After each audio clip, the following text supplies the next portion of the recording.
Hey, good morning, everybody. Hope you're doing well. Happy Wednesday. Alrighty. We've got a couple things today. Project 4. Hope that's going well. Hydration. Thank you so much, Fallen. I was able to make it to my favorite little local coffee shop. Just down the street from me this morning, which is amazing. But that was also because I had a 9 a.m. meeting, so that's a big sad. But I guess trying to schedule things with people is difficult. So 9 a.m. was the best time for the dean. And sure, we'll make that work. So I got my coffee, though. I'm excited. This is something with a mocha, I forget, but it's got like 3 shots of espresso in it, and it's mostly gone already. So I'm feeling pretty good. I don't know about you folks, but this is definitely getting me going here. And it got cold all of a sudden too. I don't know what's up with this weather, but it got real cold again. Real cold. Okay. So Project 4 is coming up due on Monday. Good morning, Dimovsky. There's a V in there. I'll remember it one of these days. One of these days. So yeah, this is coming up due Monday. I have not gotten very many questions from you folks, which I'll be honest here, has got me a little worried. Usually I get lots of questions about this project, so I know last time we chatted, some people were very kind enough to tell me that they hadn't started yet. So hopefully you got started and you're working on this here. And I'd like it not to come down to having to answer a bunch of questions over the weekend, for both of our sakes. So I've got time today to talk about it in class. I've got office hours this afternoon. What was the project location? I'm sorry, I'm not sure what you mean by location. And then Thursday is my crazy day where I have 4 classes. I've got some time on Friday. Hopefully I can get grading done on Friday. And we got the weekend. It's a big weekend for some people, so I will be relatively busy on Sunday.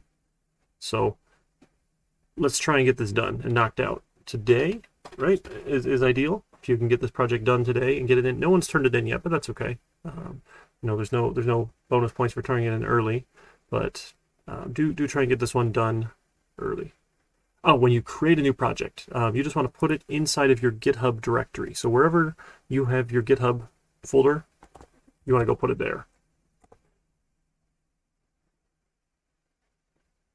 Yep. So if you just open up GitHub, you can ask it to show you in Explorer, and then you can copy paste that in. Look at that. We finally got a dark mode in GitHub.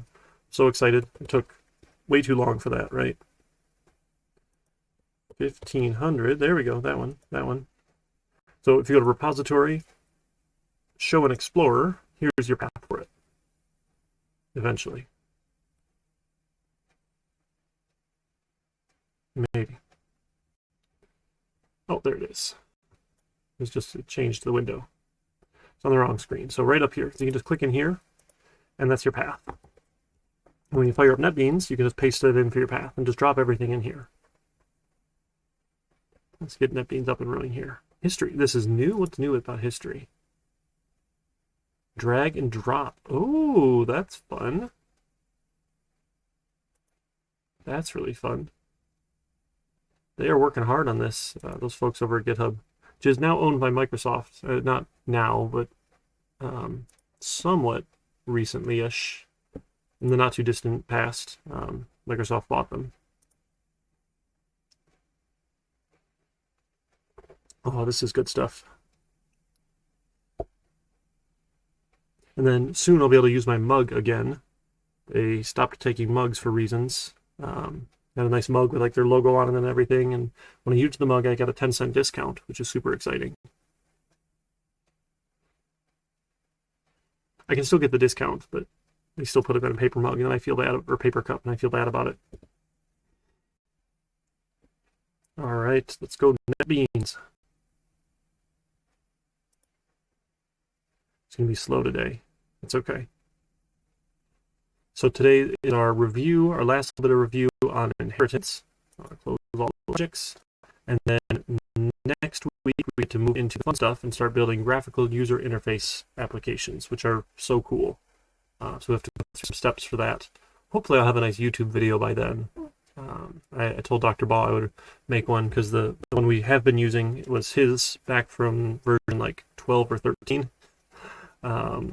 So we're a little stale, and we could probably do for a new one here. Yep, so I've got mine here, but if you want to do a new project,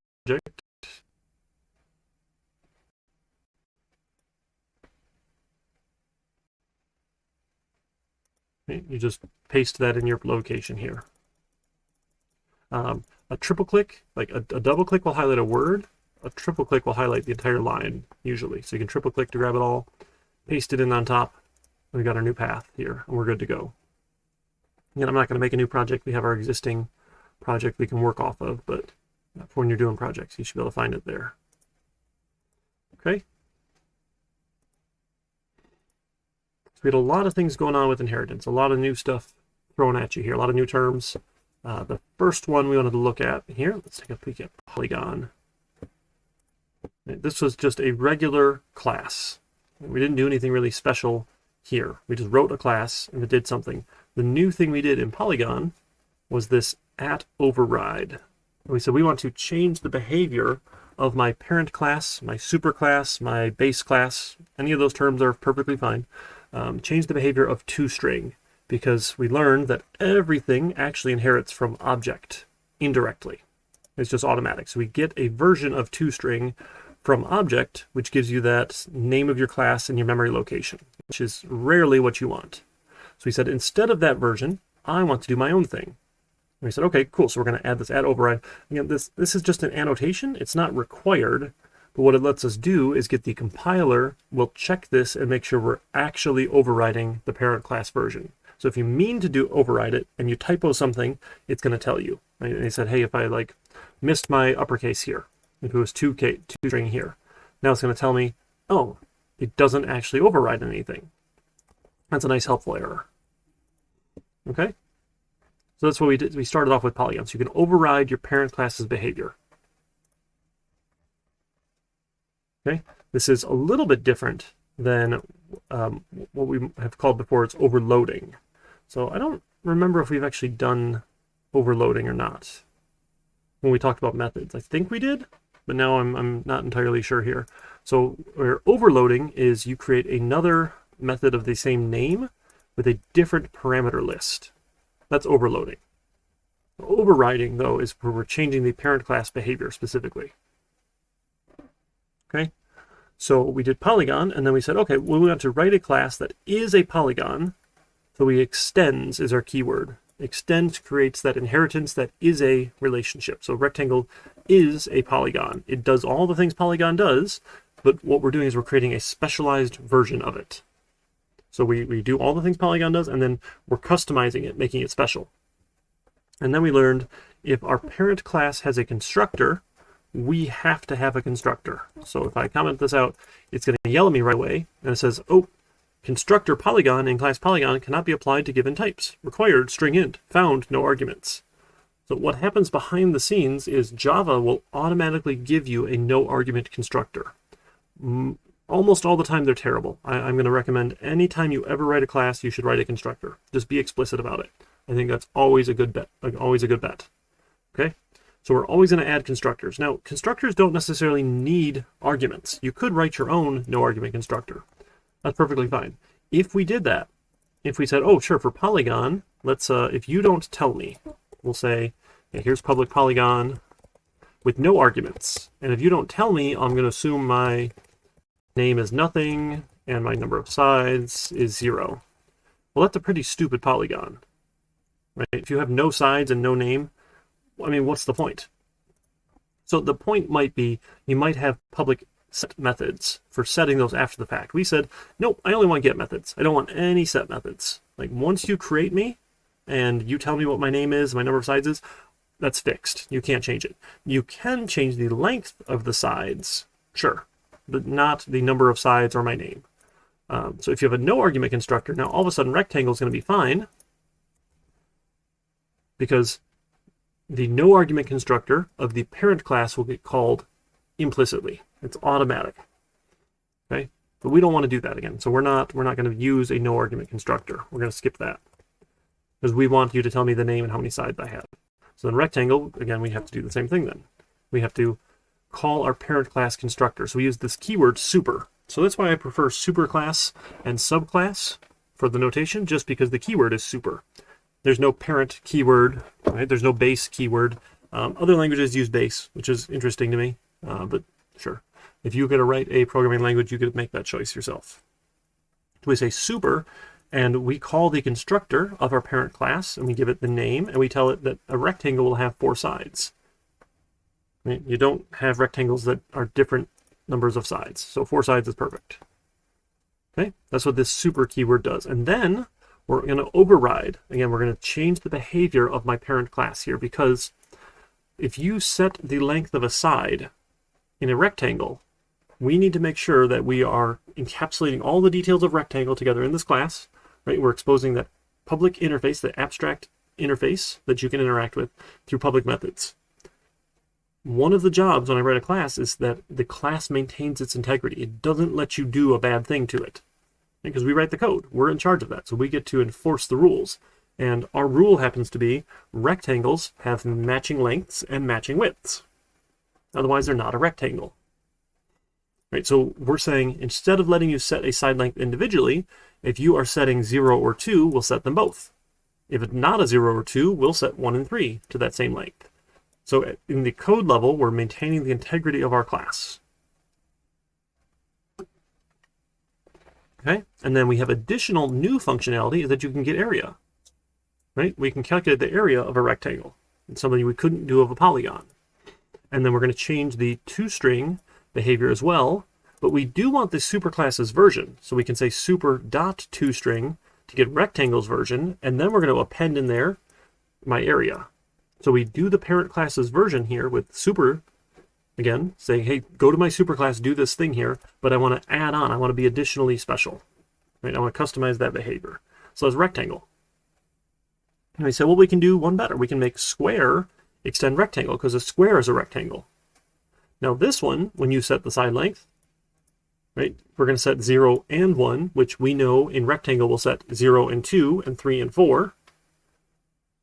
Right? So we are going to change the behavior of the side length. Other than that, a square is the same thing as a rectangle. It does the same area, right? It has the same toString.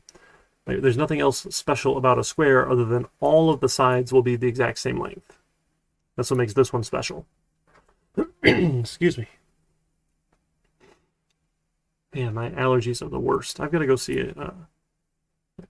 Is it an immunologist? Whoever you see to get like those allergy shots or something to train your body to not hate you, and when spring allergy season comes. Oh, I gotta take my shot too. Where is that? Oh, I left it in the other room. Bummer. That's okay. We'll do that after. Maybe a break. Okay. So that's as far as we got with inheritance so far. Feeling good so far?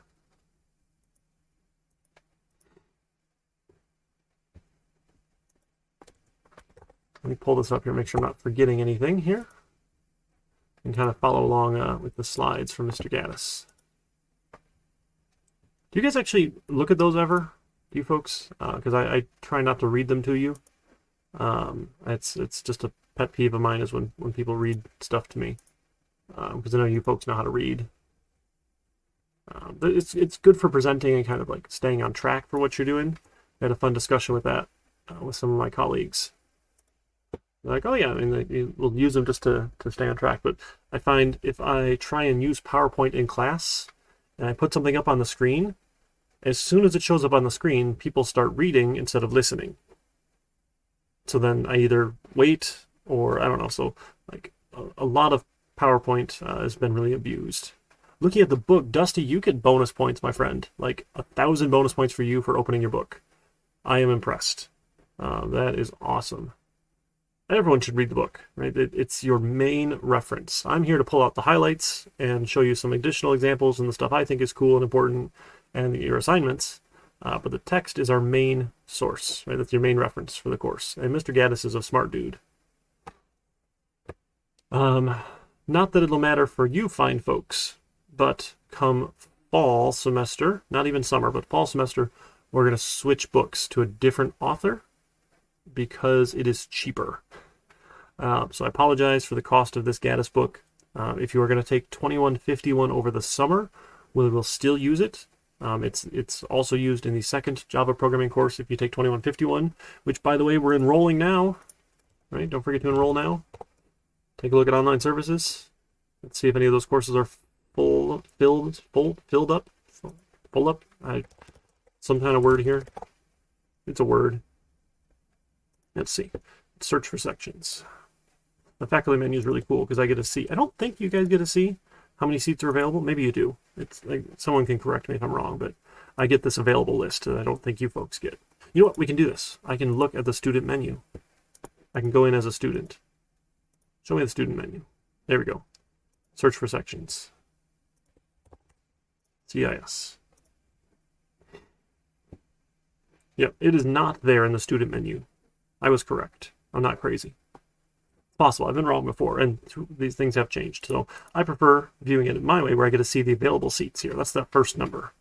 So if you're looking at 2151 over the summer, which is taught by yours truly, there are 16 seats still available. That's good. We're not full yet.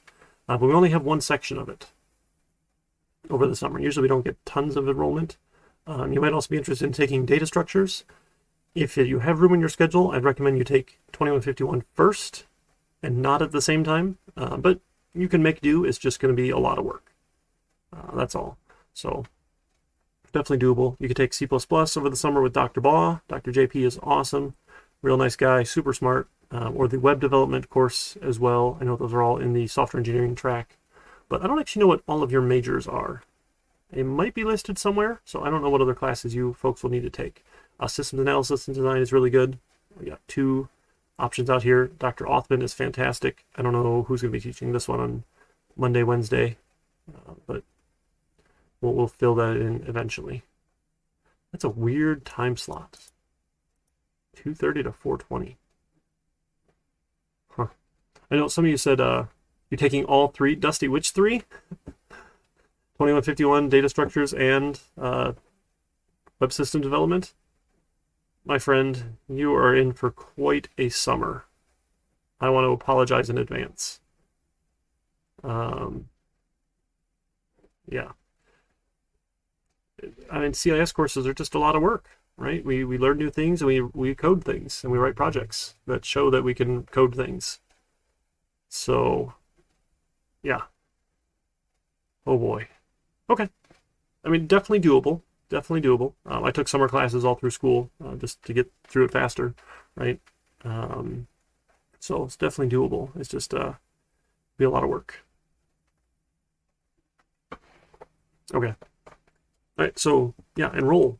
Don't forget you can apply for that Summer Momentum Scholarship. You may or may not be eligible for it. I forget all the specifics. I posted the link in Discord. I can even go find that, right? Look at that. I can pull this one up for you folks. This one here. The link's in Discord, or I can send it to you again if you're curious. Yeah, Summer Momentum Scholarship. So if you were a student over the fall, and obviously you're a student now in the winter, you can apply for it. So depending on how many credits you took, if you were full-time or not, it does matter. There's a Summer Momentum. Okay, it says you have to apply, and then it will recommend it for you. So I forget all the details, but it's out there somewhere. Don't use Internet Explorer. Yeah, lots of scholarships out there, which is really cool. Oh, our faculty association has a scholarship. That's awesome. A $500 scholarship. That's pretty sweet. Yeah, good stuff out here for sure. And another one? Is that 2 different ones? That's funny. Okay, sure. Yeah, but take a look, see what, so when you do the general application, it'll tell you what other ones you might be able to apply for. So a lot of these ended already because they're mostly fall, but we have a couple that are, like Chancellor Scholarship is coming up due. That one's for recent high school students, though, I think. Check them all out, you know, find the details. You folks are good at that sort of thing, reading being the thing. Okay. All right, awesome. So for the Bigint project, again, the class itself with the constructor, private attributes, 4 points there. This should be the easiest 4 points you ever get, right? All you have to do is have the class. It doesn't have to work. You just have to have the class with these attributes and the constructor. The constructor sort of needs to work here, but aside from that, right, super easy points here, okay? Then the hard parts, like actually how do we do addition, subtraction, how do we print ourselves out toString with 1000 separator to make ourselves really pretty with a negative indicator and everything. And then, amazing, you get points just for making sure that it does what it's supposed to do. So not only you get points for doing it, you get points for checking that it does what it's supposed to do. Okay? So 3 points for add, 3 points for subtract, 3 points for toString. Right? Like making sure you get the negative sign, making sure you get the 1000 separator, anything that you have in your code, this idea of 100% code coverage is saying this line of code will run in my unit test. So if you have an if and an else, make sure both the if block runs and the else block runs. It could be separate tests, that's okay. Right? We want to check all of those out to make sure they work for you. Okay? All right, awesome. So we'll talk more about inheritance. Where did that go? Lost it. There it is.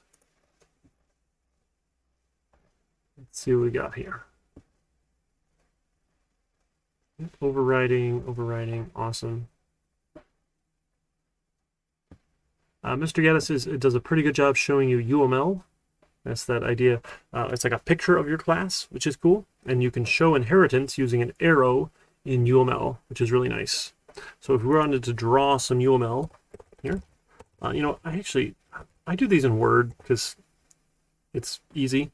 There are much better tools to use for sure. Like Visio is really good at this sort of thing here. But you can just do these in Word and they're not too terrible. It gets the job done quick. So I insert a table, a 3x1 table. And here then in the center, I put the name of the class. So this is Polygon.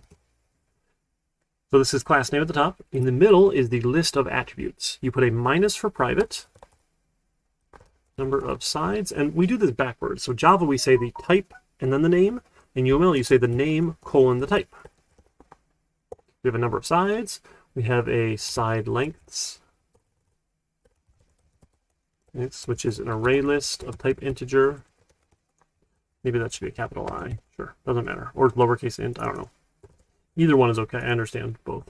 And then we have a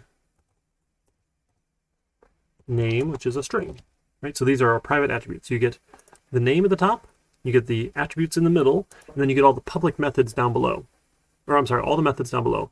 If it's public, you use a plus. If it's private, you use a minus. So all of our attributes are typically private, and not all of our methods, but a lot of our methods are public. You're allowed to have private methods in a class, and we'll get more into that next semester.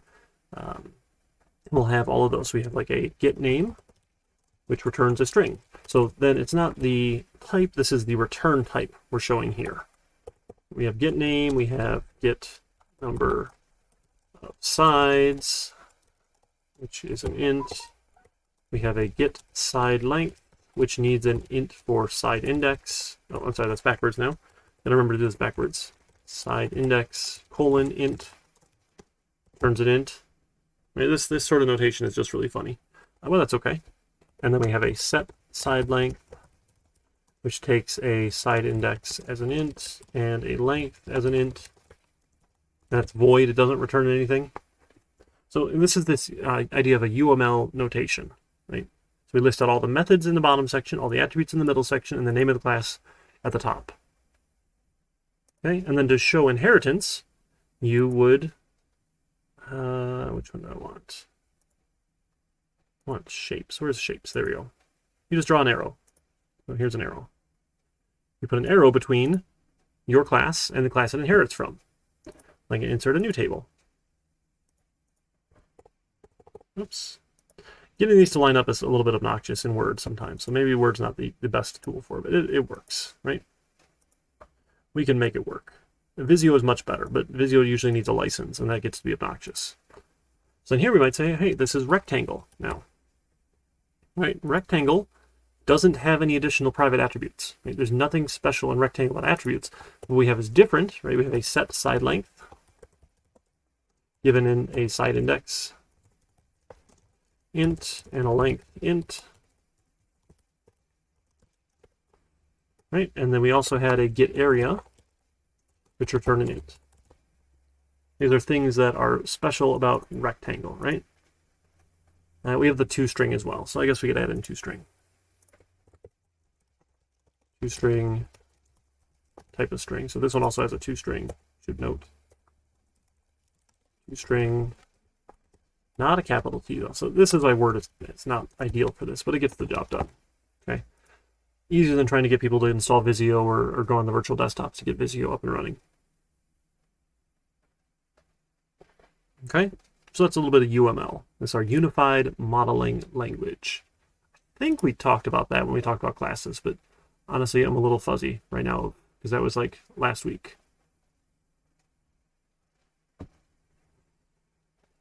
How are we doing so far?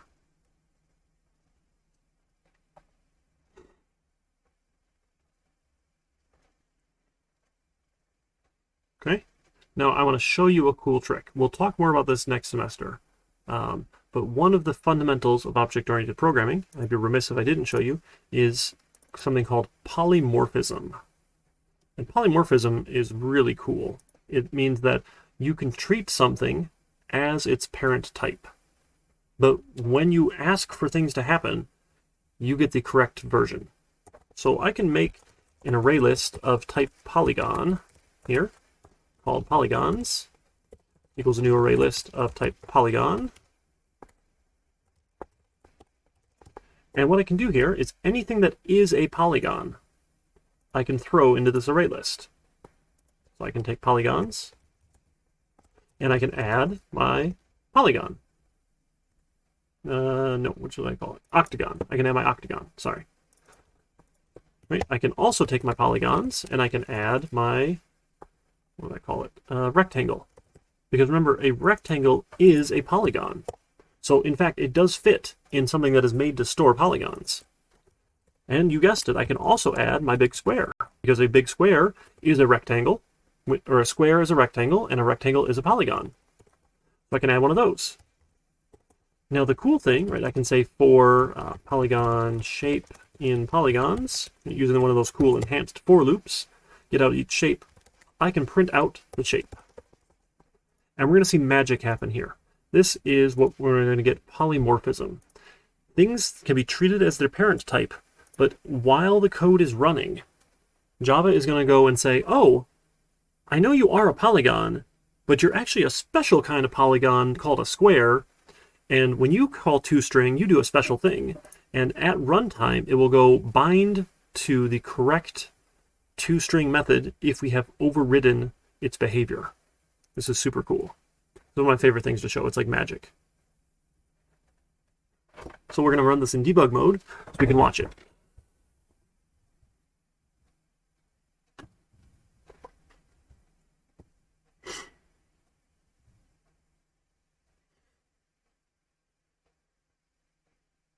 Eventually.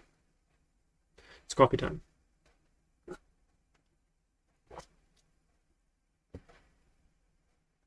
All right, we are ready. So I'm going to call step into. I'm going to go into my code. I'm going to go to the, oh, not that one. No, this is, don't want that. Okay, so let's step out of that one. Sorry. Step into. It didn't do it. Oh, man. Okay, let's try it again. No, step out of that one. Into, not that one. Okay, this is not going to step into my code.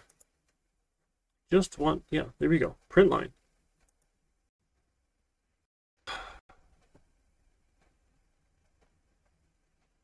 Don't want that. All right. Hang on. This is it's upsetting my debugging here. So this is the string result shape.toString. Here we go.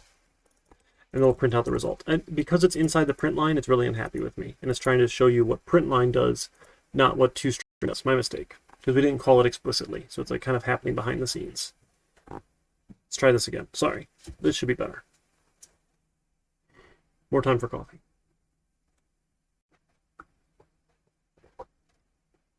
Okay, so now we'll step into. So the first shape, right, that we're dealing with is our octagon. So when we step in, we'll get the toString method of polygon. And we see this, right? Remember, this is your current instance. We see it's a polygon, right? Or an octagon is the name here for this current polygon. So cool, life is good. We'll go ahead and step.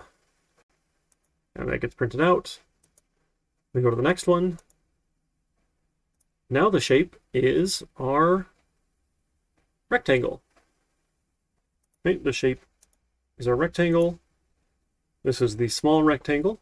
So now when we go step into here, even though we're treating it as a polygon, when we call toString, because it's been overridden, Java knows how to, at runtime, say, oh, you need this special version here.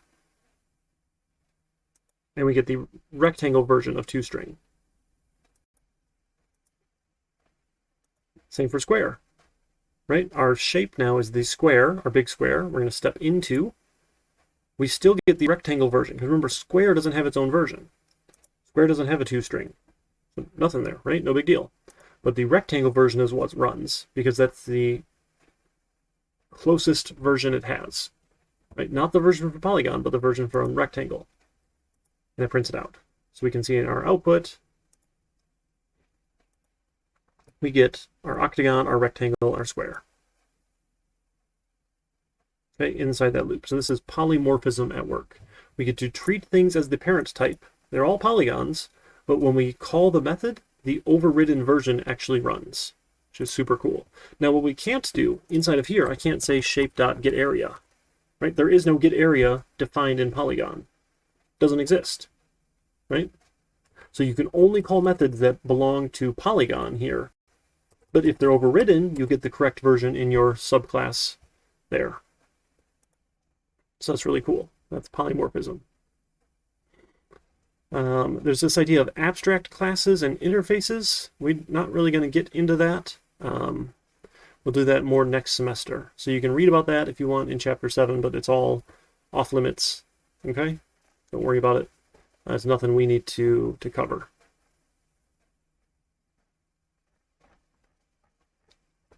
Okay? So that's actually about it for inheritance that we cover. So we want to look at extending classes, we're going to look at overriding behaviors, and we want to look at polymorphism. Because all of that is going to matter when we start doing our graphical user interfaces. Okay?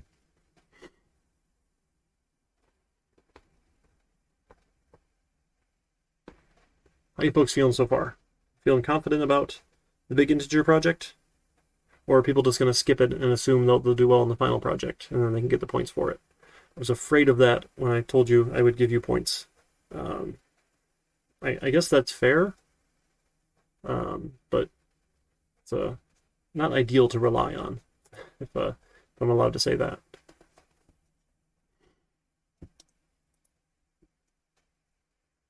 Is there anything else you want to talk about the Bigint project? Any other examples you want to look at, or more drawing on the whiteboard about how this might work?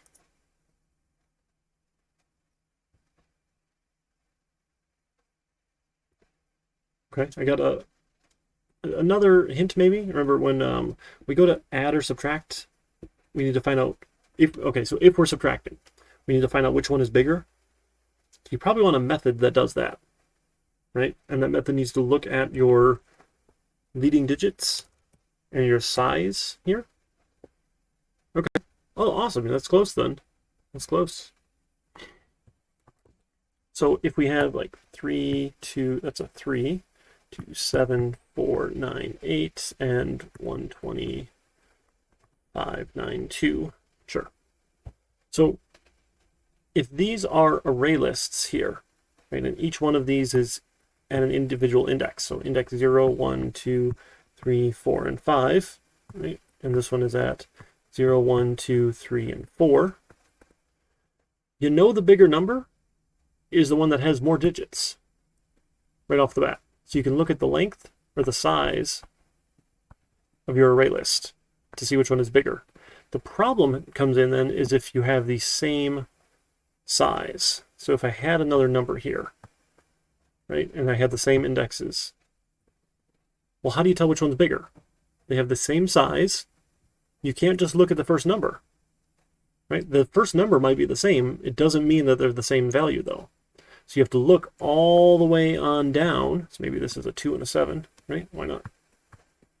Right? We compare the leading digit and then the next leading digit and the next leading digit all the way on down to see whether or not we're bigger. Okay, I think I wrote a 4 there. That looks like a 4. Also look like a 9. So, but if you can tell which one is bigger, then you'll be able to flip them when you need to do your arithmetic and then add your positive or negative sign. Okay, so keep that in mind. That's a good tip there, is do that with a method. Right, and that could be a private method. It doesn't have to be a public method. That could be a private method that just lets you, that just helps with something. I don't think I had any starter code for Project 4, did I? Let's see. I don't think I had any starter. Let's take a peek. Not downloads. Documents. GitHub. 1500. Oh, I did. Is that Project 4? Did I have a Project 4? What do they have in here? I'm surprised. We had Bigint. Oh yeah, okay, so this was the starter code, right? Yep. So you'll probably want a constructor, right? Public Bigint. And again, I'm going to recommend string, I don't know, value or something, or digits, or whatever you want to call it, right? To set that. Okay, I think string is probably the easiest to work with there. Okay. But then what you can do in here, you can have a private method. Like is bigger than a Bigint other. I'm just going to say true for now, right? And then fix me. Little note. Okay, so like this is a private method that you can call inside your code here. So when you go to add, right, you can say, you know, if is bigger than the other, do something. Else do something else, right? Again, for add, it's probably not as interesting unless you're adding a negative, right? Because adding a negative is the same as subtracting, so you need to check for some of those cases, that sort of thing. So maybe this is better in subtract. I'll put it here. I like it there. Okay. When you do testing, everything else shows good, for example. When you do testing string, add, and sort of awesome. Yeah, so you want to come up with a couple different scenarios where, hey, if I were to add these together or subtract them, what do I expect to get? So in my case, if we added these together, right, I should get out, oh goodness, that's a big number here. Let's see, 8 and 2 is a 0 with a carry, 18, 19 and a carry, 10 and a carry, 10 and a carry, 5 and 6. So adding them, I should get this out as a 2-string result. If there's an error and it's not compiling, that's probably a different problem, Domovsky. If you can't figure it out, send me a message and we can take a look. I got office hours later today. Now, if we do this as subtraction, right, we have to, so if we did like this one minus this one, well, which one's bigger? Well, we know the bottom one is bigger. Again, we'd have to go through, check all the digits and sort of thing, but it means we have to flip them. So we have 327, 592. So 327, 592 minus 327, 49, oh, where'd it go? 498. There we go. 498. Right. This one we can do, and we know there's always going to be something we can borrow from if we need to. So we can't go there, so that's going to be an 8, a 12, we get a 4, can't go there, 4, 18 minus 9 is 9, and then a bunch of zeros. So we should get left over then, right, is 94, but remember we had to flip it, because we said I wanted this minus this, so the big one was being subtracted. Oh yeah, working in the study group, definitely. So that would be a negative 94 will be our answer. Yeah, study group, thank you for reminding me. Today at noon, definitely go check it out. Posture check, thank you for looking out for my back here. Grab my backboard. I think I'm going to have to bring this to campus, because this thing is amazing, and the chairs on campus are terrible. Just sad, but that's okay. All right. Yep. Okay. And so a couple cases, right? Deal with your addition, your subtraction. Subtracting negatives is adding. Adding a negative is subtraction. Those sorts of things. If you're already a negative number, right, and you're adding, like a negative plus a positive is just flip it. It's a positive minus something, same kind of thing. But look for your bigger one. Minus a negative is the same as adding. So you have to check a couple of those cases, right? And that's the sort of things that need to make it into your unit tests.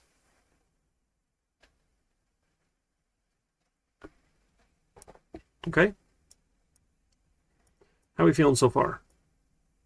I think some of you have gotten a good start. We've gotten pretty close. That's good. And a couple people need to take the little bit of extra time we're going to get today to get going on it, for sure. Okay? So I don't actually have anything else. Next week, then, Monday, I'll go over the solution to Project 4. And then we jump into our graphical user interface programming, which is super exciting. It's much more fun to do these things than to build applications that show a little console box and you have to type text in. No one likes typing text into boxes or in, you know, at the command prompt. So just double check our schedule here and we can go from there. Let's see.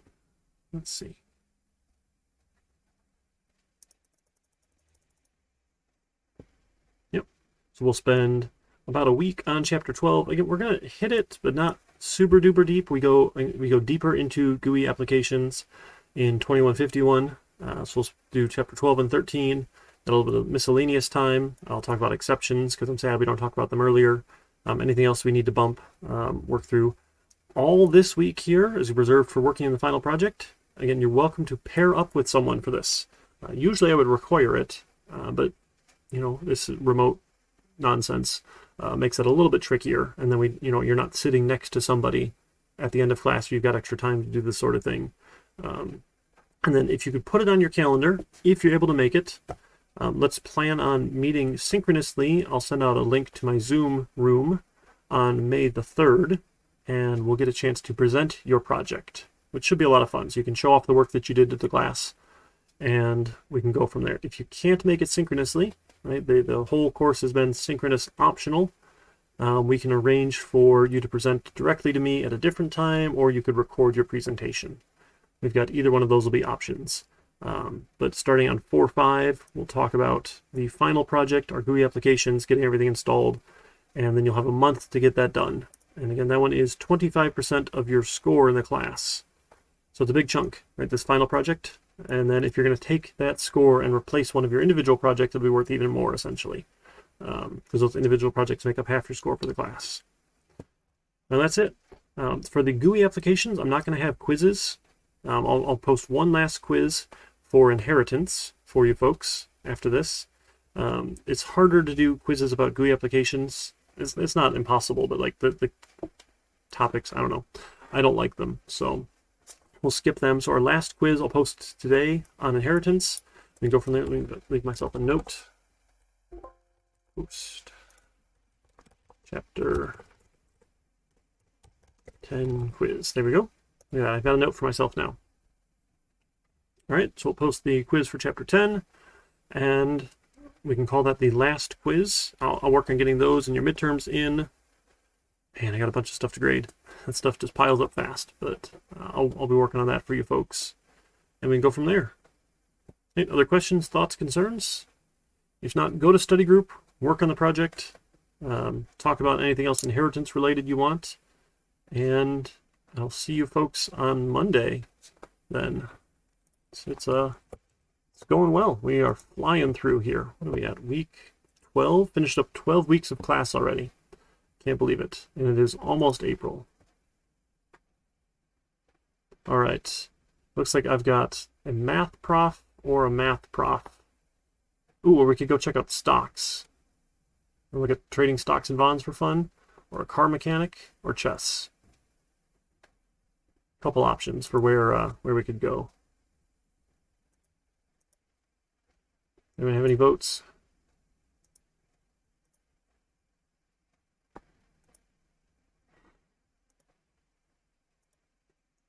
Chess, car mechanic, stocks and bonds, or RWX Rob is around too. He's just doing some general coding stuff, math.